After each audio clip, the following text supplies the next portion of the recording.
말씀을 나누기 전에 우리 전호자에 있는 분들 한번 반갑게 우리 눈 마주쳐가면서 좀 인사 나눴으면 좋겠습니다. 잘 오셨습니다. 반갑습니다. 반갑게 인사하시고 교제하신 다음에 하나님 말씀 같이 듣도록 합니다. 요한복음 12장 20절에서 25절의 말씀을 가지고 풍성한 열매를 맺으려면 이란 제목으로 주의 말씀 같이 묵상합니다. 겨자씨는 팔레스타인 지역에서 가장 작은 씨앗입니다.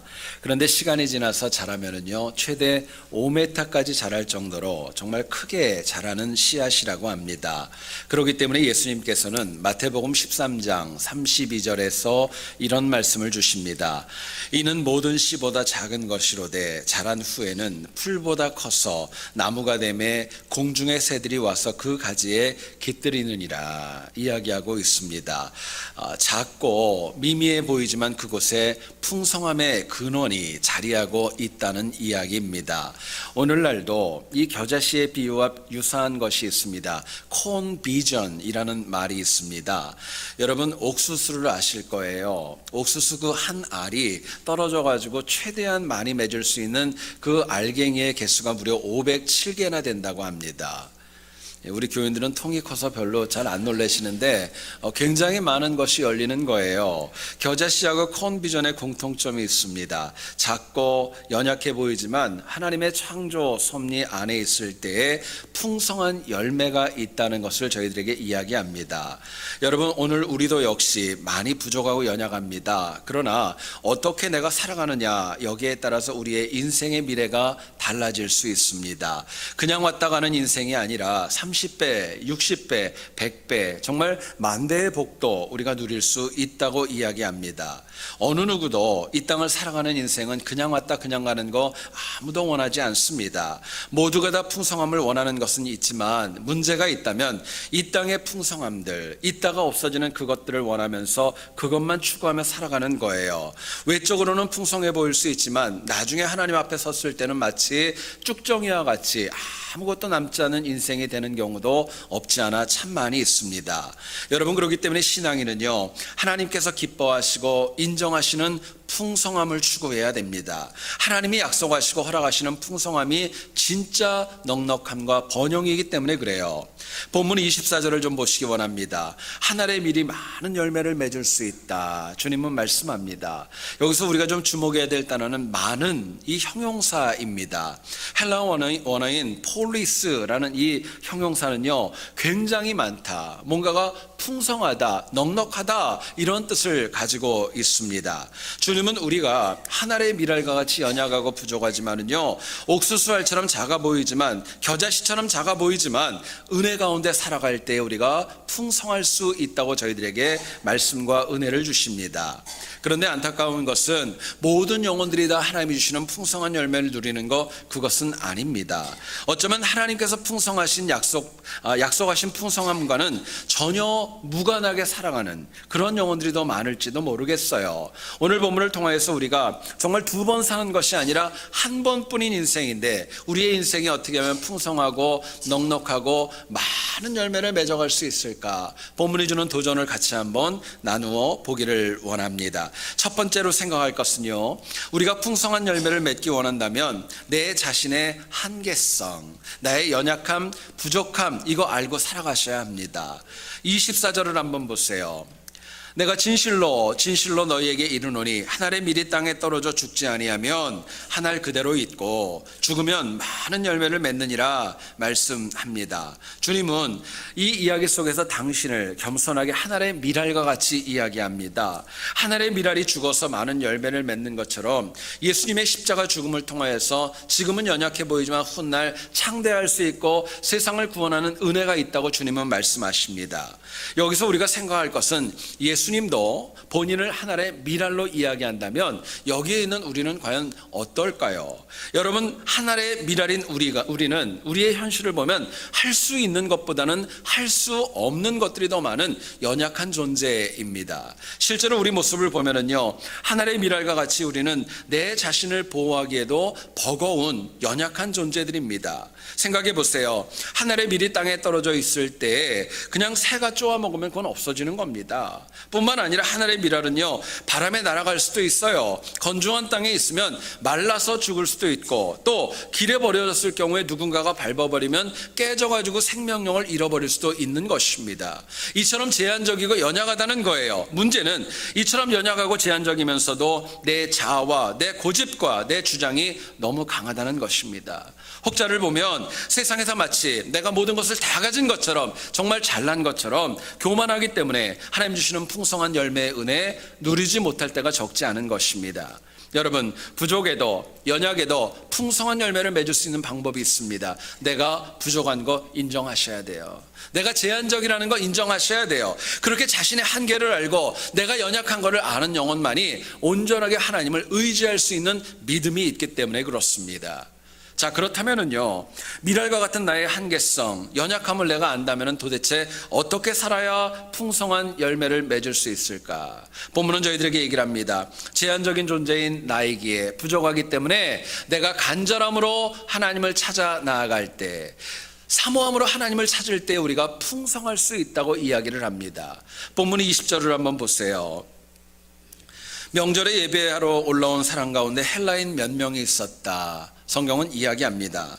6월절에 유대인이 아니었습니다. 헬라인이었음에도 불구하고 하나님의 말씀을 듣고 예배를 드리기 위하여서 예루살렘 성전을 찾아 올라왔습니다. 율법을 보면 유대인들에게 있어서는 1년에 3번에 걸쳐 반드시 예루살렘 성전에 와서 하나님을 예배해야 됐습니다. 6월절과 오순절과 초막절에 올라와야 됐어요. 문제는 이것이 팔레스타인 안에 있는 것만이 아니라 다른 지역에 있는 유대인들, 멀리 해외에 있는 영혼들까지도 6월절과 오순절과 초막절에는 먼 거리에도 불구하고 때로는 도보로, 때로는 정말 말을 타고 짐승을 타고 예루살렘을 찾아왔던 경우가 너무나도 많이 있었던 겁니다. 여러분, 여기서 우리가 생각할 것이 있어요. 왜 찾아왔을까? 그 멀리 있음에도 불구하고 하나님의 성전을 찾아왔던 이유가 있었습니다. 이유가 있다면요, 자신들은 부족하다는 거 인정한 거예요. 내 힘으로 살 수 없다는 거예요. 하나님 앞에서 나는 제한적인 존재이기 때문에 힘들고 어려워도 오래 가고 멀리 가도 하나님의 성전을 찾아야 내가 풍성할 수 있다는 고백이 그 안에 새겨져 있었던 겁니다. 여러분, 하나님께서는요, 제한적인 인간, 부족하고 연약한 우리가 간절함과 뜨거움으로 하나님을 찾을 때 하나님이 예비하신 복을 주십니다. 은혜를 주시는 거예요. 여러분, 오늘 우리의 문제가 있다면 교회에 와서 예배는 참석하고 있지만 간절함과 사모함이 별로 없습니다. 그냥 그대로 살아가는 거예요.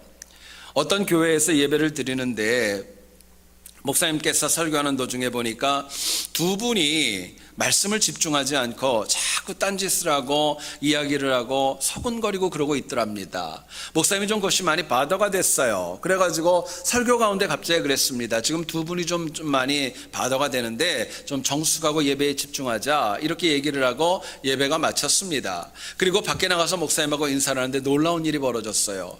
목사님은 2명이라고 그랬는데 나오는 사람마다 다 그러더래요. 목사님, 제가 떠들어서 죄송합니다.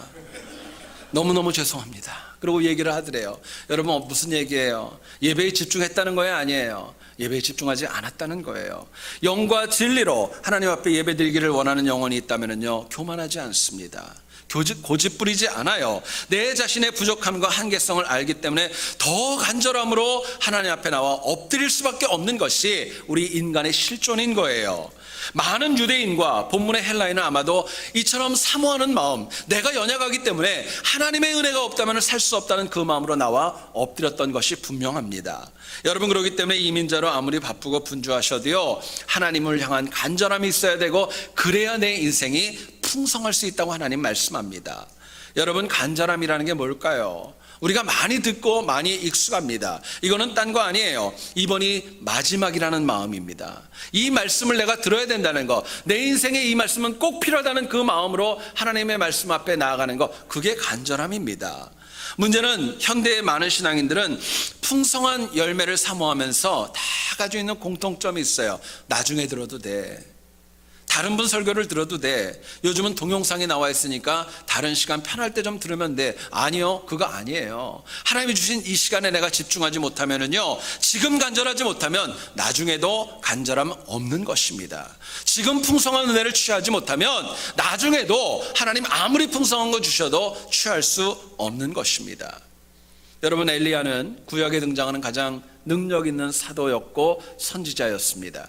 이 엘리야의 가장 유명한 사건은 갈멜산상에서 바알과 아세라 선지자와 영적인 전쟁을 벌였던 이야기입니다. 750대 1로 영적인 전쟁이 벌어졌죠. 누구의 하나님이 진짜인가, 누구의 하나님이 불을 내리는가, 이것으로 인하여 경쟁이 이루어지게 됐습니다.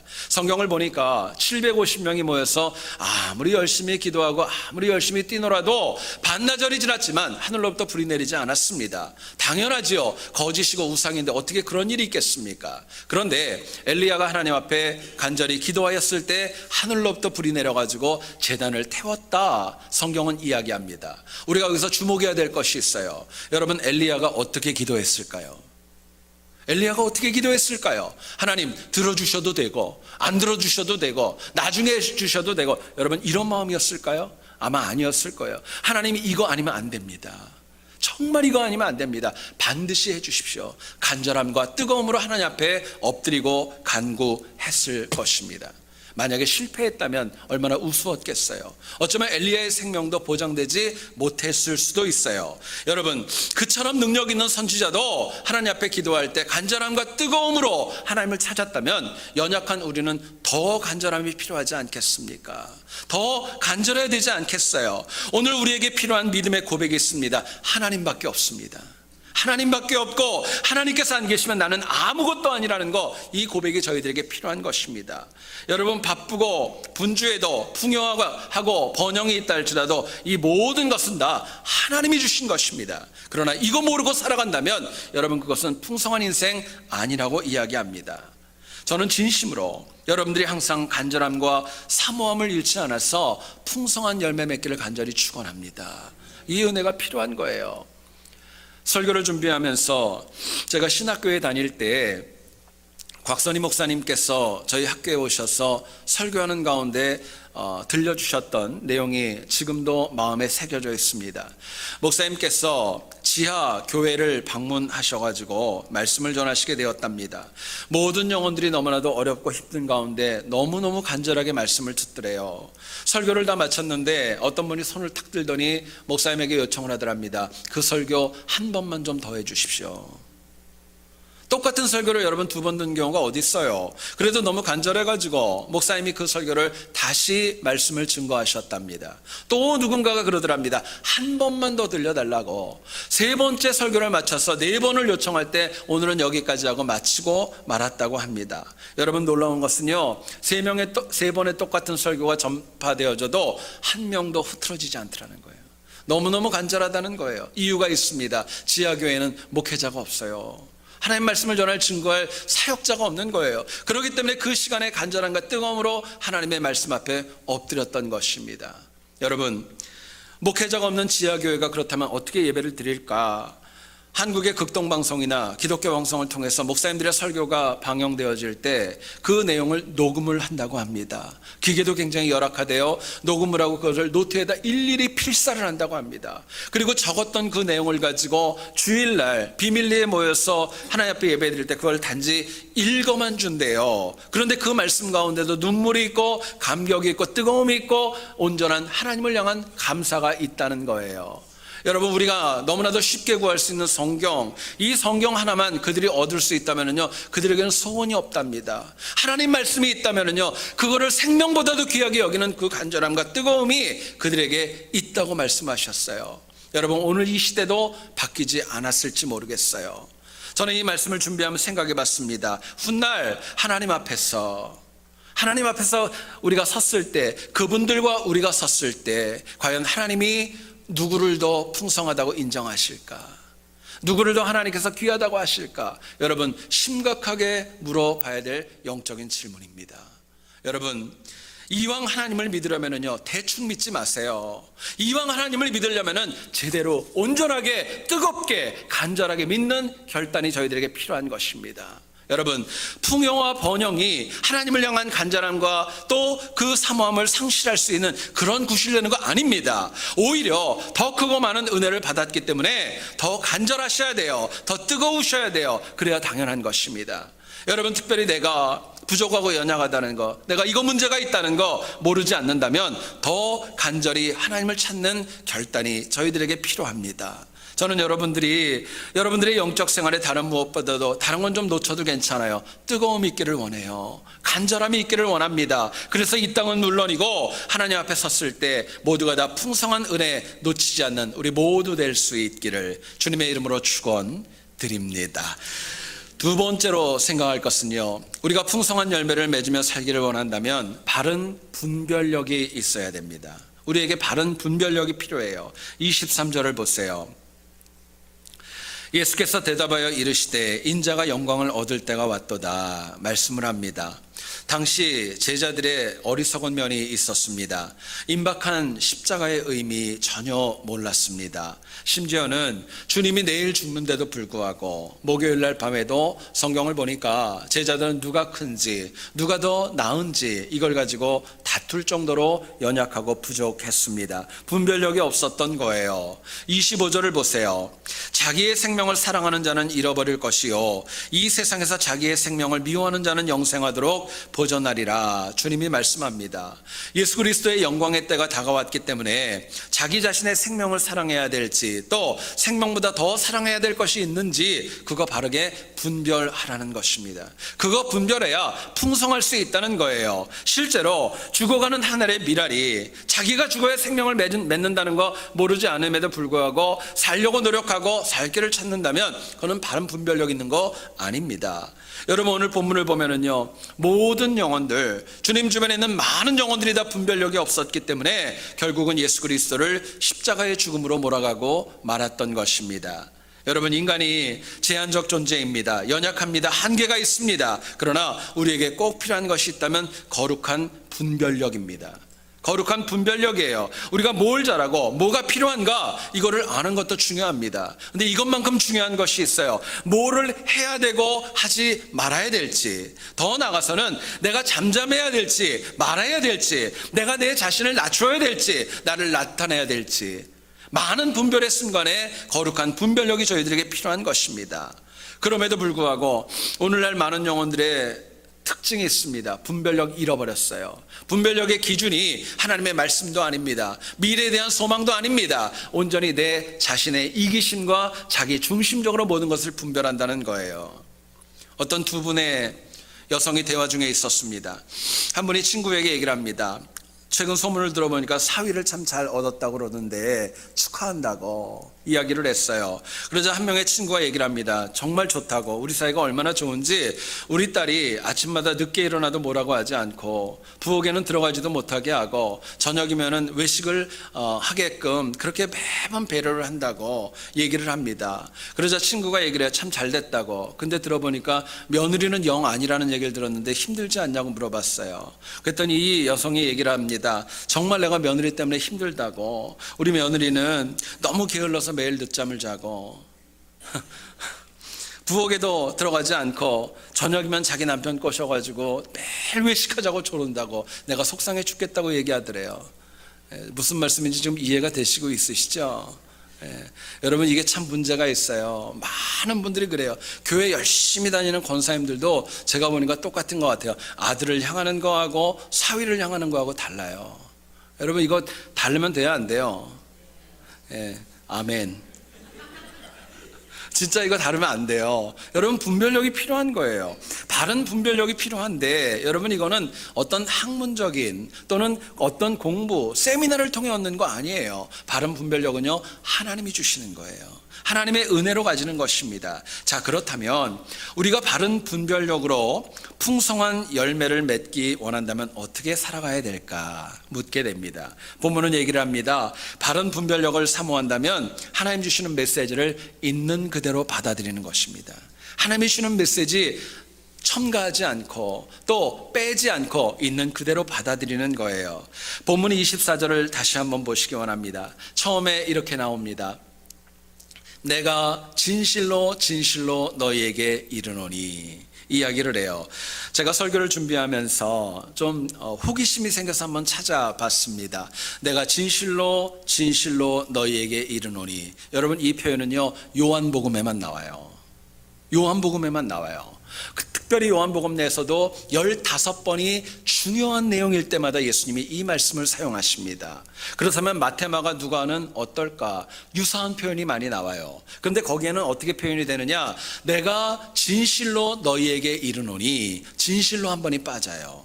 그렇게 돼가지고 마태복음에는 21번이 나오고 마가복음은 12번, 누가복음에는 9번의 내용이 나옵니다. 여러분, 제가 이 이야기를 말씀드리는 이유가 있어요. 주님은요 중요할 때마다, 정말 필요할 때마다, 너무너무 강조하고 싶을 때마다 하신 말씀이 있어요. 내가 진실로 진실로 너희에게 이르노니.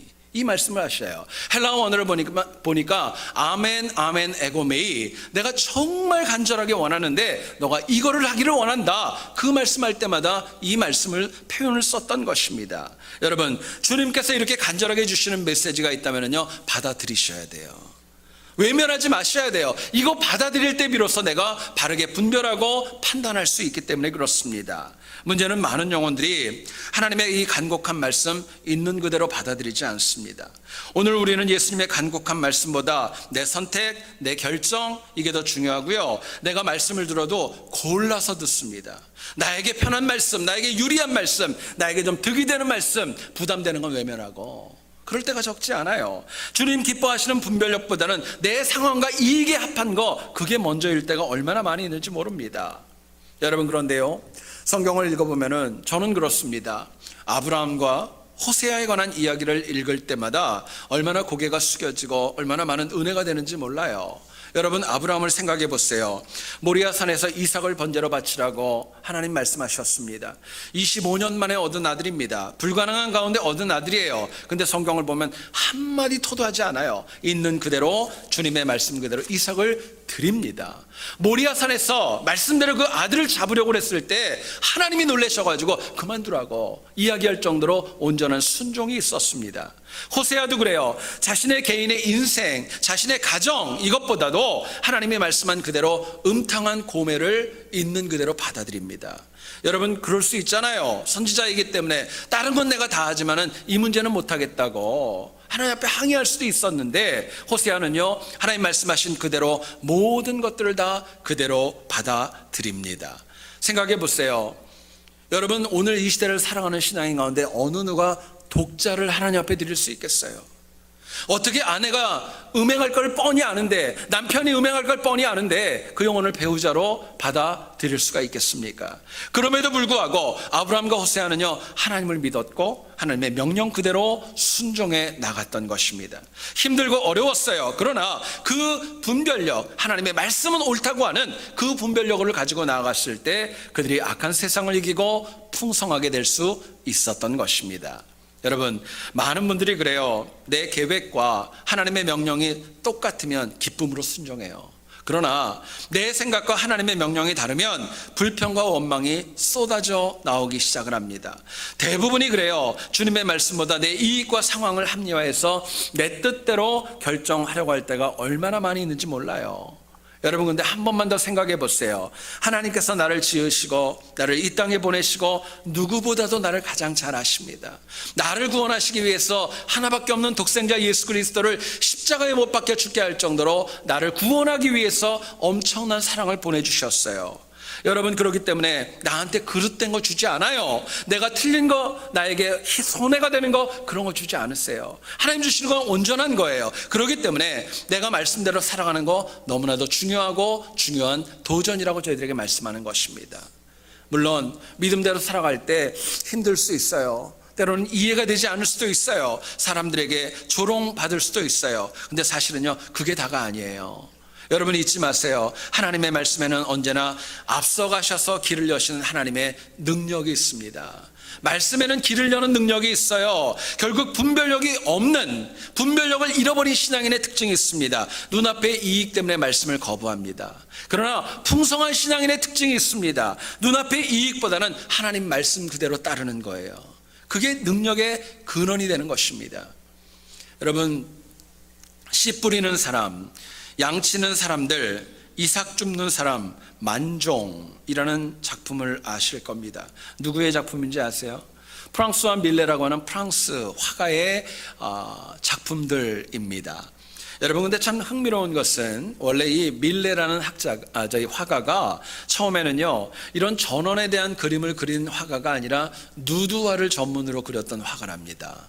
당시 이 밀레가 사역했던 그 시대에는 누드화를 너무나도 선호해가지고 그 그림이 다른 어떤 것보다도 값비싸게 팔렸다고 합니다.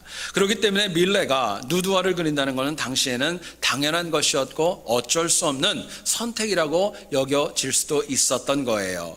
그런데 하나님을 믿었던 신앙인이었습니다. 밀레의 마음에 갈등이 있었어요. 아내와 상의를 하면서 더 이상 내가 하나님의 말씀에 배치되는 누드화 안 그리겠다고 작정을 합니다. 돈이 되어도 신앙과 배치되기 때문에 말씀대로 살기로 다시 작정을 하고 하나님 말씀 그대로 살아가기를 원했던 거예요. 여러분, 놀라운 것은요, 누드화를 버리고 전원으로 나가게 됩니다. 그리고 그 이후에 만들어진 작품이 정말 말 그대로 세계적인 명화가 되어졌고 그 영혼의 인생과 미래를 정말 창대하게 남게 되는 결과를 주게 되었던 것입니다. 만약에 밀레가 돈 때문에, 눈앞에 있는 이익 때문에 하나님의 메시지를 외면했다면 아마도 만종과 같은 그런 정말 위대한 작품은 없었을지도 모르겠습니다. 여러분, 오늘의 문제가 있습니다. 말씀대로 살아보지도 않습니다. 말씀대로 살아보지도 않고 안 된다고 그래요. 힘들다고 그래요. 어렵다고 얘기를 합니다. 해보고 나서 좀 하면 낫겠는데 해보지도 않고 이거는 안 된다고 얘기를 합니다.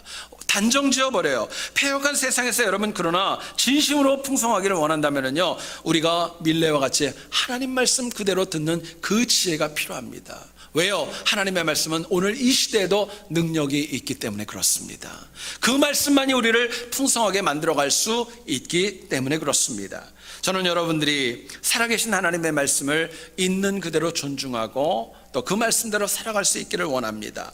여러분, 성경은 얘기를 합니다. 주님의 말씀은 내 발의 등이요 내 길의 빛이니이다.